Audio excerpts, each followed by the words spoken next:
better get ahead of him. That's one box. Open the old caddy.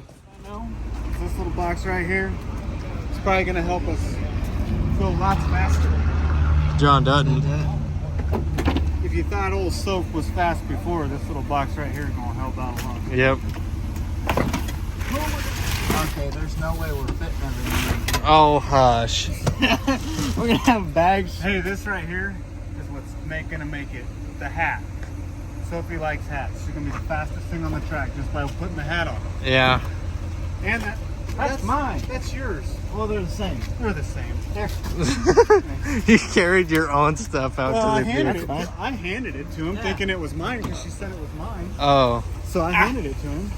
Hey, you know what? Let's strap that brand new rear end on the roof. It's empty. I already looked. You looked? Yeah, oh my look. gosh. I wouldn't. You act like we're broke or something. Oh, we ain't broke. Why can't I look? What's wrong with that?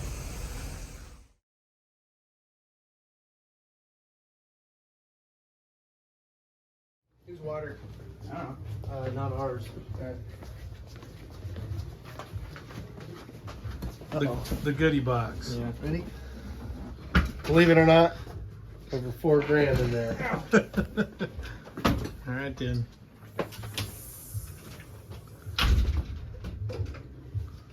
Sorts inventory. If they don't got it, you don't need it. Well, we kind of forgot to record this morning, Yep. but we were kind of. Me and Spencer kind of woke up a little late. We did not. We were on time. Bunch of We old got people. out of here on time, but we were rushing to eat. Who wants and to get up stuff at like 6 in the morning to go eat breakfast for 2 hours? There's no point in that. that. Yeah, but figured we'd tell you a little bit about our day today. It was honestly More class. so good. It's Yeah. what we wanted, to be honest. Today was more of a informational day than yesterday, I guess. Oh no, there's a lot of information in yesterday's. Yeah, but stuff. this hit more on what we Oh. needed more than. The crate guys. Right, As that- they say. yeah. Crate guys. But And there's a lot of stuff I would have never guessed. Mhm. I'd have never thought that way about something, about a topic, which, Audie is absolutely crazy about safety. He always has been. He builds his cars around safety, and that's it. hmm But the thing is he built it around safety, and the car's still bad fast. yeah, And it's It like, is. why doesn't everybody do that? I mean, he's got the tall halo. He's got the stretcher deal that goes in the back. There's a bar that you unbolt, and they can slide a stretcher down, stabilize your neck if it's that bad. yeah, He's got the strongest materials around the driver and all over the car. I mean, he builds it out of safety, and it's bad fast. it I is. mean, the car turns. It's not a drag car. It turns. It's fast on the straightaway Yeah. and fast on the corners, and that's exactly what they were teaching us today. Yeah. How to get that, and you got to be consistent is what they taught us, and that I got wrote- me thinking a lot. First thing I wrote down in my notes was do it again. Hit your marks. Mm-hmm. Because you can't adjust off of, well, this lap was this way and this lap was that way. That tells you absolutely nothing. If you Yep. can't hit your marks, you're going to struggle. Yep, he's And right. he was like, took a flashlight and shined me in the face because my dad had told me that and told me that and told me that. And I'm like, Sometimes you got to hear it from somebody else. Yeah. In order to and it's like, click. and it's like, all right, hit your marks. It's that simple. Just hit your marks. And as I've been driving for a little while now, and depending on what track I go to, I actually have in my head, I have marks of where I'm going to pivot my car and where it wants to corner the best, and where I feel like I'm not losing time. I don't know that. I don't have a stopwatch on me. I don't have somebody in my ear telling me, hey, that was a slow lap. But if I can do that, make those laps like that every single time, like, all right, that's the line we're going to run. We're a little bit slower than everybody else. Let's tweak on the car and see if we can make it faster to run that line, or hey, you got to change the line. It ain't working. Right. There's just dirt racing is so different from any other racing out there. Anybody else will tell you. And there's just stuff in my head that I some of the stuff I'm like, oh man, am I capable of making those adjustments as a driver, and just referring it back to my crew guys. Hey, this is what I feel. This is what I feel like we should do. Mm-hmm. And it's just, that's why we're eyes at this open. class, so we can yeah. be able to make those adjustments without relying on one person. Like, if we all know how to make the adjustments and can use our heads to come together to make an adjustment, Yep. we'll be so much more efficient that way. And I don't know, I feel like that's At the end of the day, we're all out there to have fun. right. You know, we're not gonna get competitive amongst each other, and you know, like, hey, what'd you do? Oh, I'm not telling you, because you know that's not how we are. That's not how you, as a team, that's not how you work. We all want to be bad fast and let the drivers battle it out.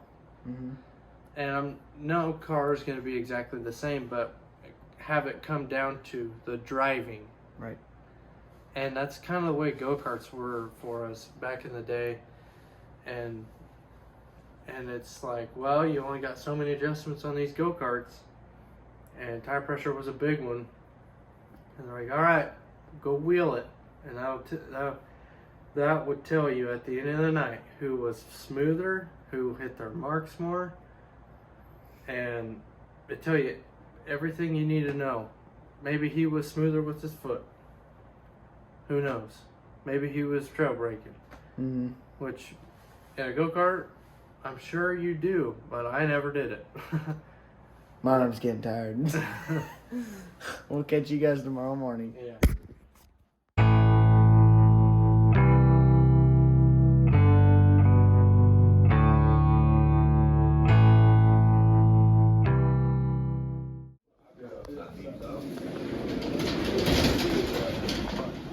Super late model there, I think.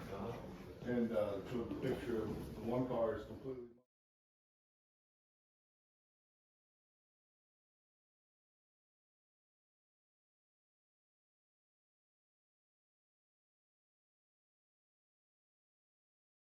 Well, we'll start off with what do you think about his new wheels for this year? As far as what he's added and what he's going for. Has he included you on it? No, No. no, he's on his own anymore. He does everything, you know. Oh, I mean, I suggest every now and then about stuff, and he'll try things. But basically, it's all his. Yeah. When I walked in and I saw his car on the pull down rig, I was just immediately blown away of how this car looks compared to cars in the past, and this day and age, and the aero and the body and all that, how different and how good it actually looks compared to a World of Outlaws late model. Oh yeah, yeah. And you know, he told me the story about when they had outlawed the wedge car, and that would have been way before my time. But when they outlawed the wedge car, and you guys were a little frustrated and said, well, we'll just go with the sprint car. And when I heard that, you know, in his opinion, I don't know if you agree with him, that he thought you were a better driver in a sprint car than a late model, I was just kind of like, huh, well, I wonder if that's true. I felt like it was. You felt like you felt like you could wheel a sprint. Yeah. Just because of the wing that you had on top, or just No, I ran non-wings too. Oh, okay. And I ran real good with those. Yeah. But, I just, I really don't know why that I ended up back in Lake Mons. Oh, I really don't know why. Just circumstances. yeah. And then I drove for my father-in-law, which wasn't my father-in-law, in the late Mons. Then I went sprint car racing. And then I came back in 1980. I really didn't have a ride at the time. Yeah. And I got to driving for my father-in-law, which, like I said, wasn't my father-in-law then. And then me and Leslie got together, and I just stayed with the late Mons. And had lots of success. Yeah, I did. There was a memory that surfaced on Facebook maybe 3 months ago. There was an article about, it was at the time, I think you guys were driving, just you were driving for CJ Rayburn, and you guys had made it down to Mid-Continent, Yeah. which is no longer. And I heard this story, and somebody asked, it was either you or CJ about, oh, you got money, or they were asking, you know, who are these people? Where'd they come from? And they said, oh, they don't have a lot of money and all that. And somebody told a little white lie about what kind of car you were shooting. And then you guys went out there and I feel like it was nothing. And the jaws good at that time. Yeah, the jaws were on the ground. And to me, it was like, man, to be able to put something in somebody's mind and totally make them get in their head that bad. And just totally go out there and mop the field and just turn everybody's, change everybody's mind. Well, that was 1980. We just had a really good season that year. And just everything went right for us. Yeah. And that's kind of the way racing is. Yeah. Is that right? So it was a good time. And like I said, knowing that you watch us and it makes doing this and producing these videos just a little bit more motivation. And whether you watch a whole lot or not a whole lot, it don't matter. It's just one of them deals where it's like, oh, well, that's kind of cool. I wonder who else I can reach out to. Yeah. Kind of this way on down the line. And I watch it fairly often. yeah, and we greatly appreciate it. I'll be going through like we get YouTube on our TV, you know. Yeah. I'll be going through all this stuff, and then all at once I'll think, I wonder what the boys of summer are doing. You know? I'll hunt you up. We don't. Sometimes life takes over and we get into a spot where we just don't have any time to do a whole lot. I know what you mean. Even with us being young, it's like, wow. And I'm out of high school and I'm in a relationship and I'm trying to get a house and all this stuff, insurances and all that stuff. So it's like, wow. You're getting ready to make real life. Yeah, that's right. And he's a senior in he's going to be a senior in high school, and it's just like, huh, I hope we can keep doing this because, you know, people, they're watching. Oh, yeah. They're watching, and I hate to let them down. Yeah, it's like Luke, he's a senior in high school. Yeah. And we just wonder how much longer we can keep going. Yeah. Yep. Well, we appreciate you being here and hanging out with us. Well, I enjoyed it. All right, we made it to Nebraska. We got home about 4:30 in the morning. I went straight to bed, didn't get up till 2, and then we started cleaning the Escalade or the John Dutton machine out, and got that all squared away, vacuumed out, washed up, put back in the garage, unloaded all of our stuff, and we had to ask some locals from Nebraska that were at the seminar also if they could load some of our stuff up that we could not fit in the Escalade in the pickup and haul it home for us. And they said, yes, we can. So thanks to Plowman's, we got all of our stuff back home, but we have to go back to Omaha and pick it up. So we'll have to do that. But other than that, made it home, no problem. I'm ready to go back to bed and get caught up on sleep. Before I do that, I want to thank everybody at Swartz Chassis for what they did this weekend. That's a lot of work, and we greatly appreciate it. All of us do, and it was amazing.